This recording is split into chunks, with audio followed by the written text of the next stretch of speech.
મોરના મમ્મી લાલો અમે બધા લાલો પિક્ચર જોવા ગયા તો બહુ સરસ પિક્ચર છે, તમારે જોયા જેવું પણ છે.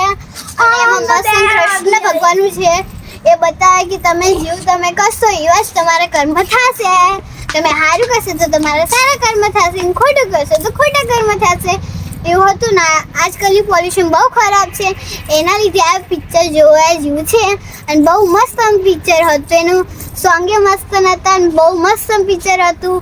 એમાં લાલો કરીને એક હતો, એ બહુ જ મતલબ કે બહુ જ ખરાબ છોકરો હતો અને એક દિવસ ચોરી કરવા બાની એક જગ્યા ફાર્મમાં ગયો હતો અને પછી ત્યાં તે ફસાઈ ગયો. તે 12મા દિવસે કૃષ્ણ ભગવાનના રૂપમાં એક છોકરો આવ્યો, તેને ખોલ્યો દરવાજો, પણ એ પૈસાના લાલચમાં પાછો અંદર જતો રહ્યો કે પૈસા લઈને પછી બહાર નીકળી જાઓ.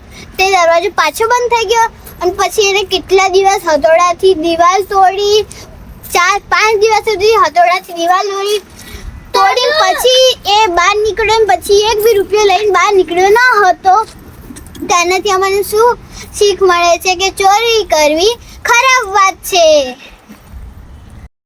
તમે તમારી ફેમિલી સાથે જરૂર જાજો લાલો પિક્ચર જોવા, બહુ સારું છે અને તમારી લાઈફમાં પણ કર્યા જેવું છે. બહુ સારું પિક્ચર છે. તમે તમારી ફેમિલી સંગાત જરૂર જાજો.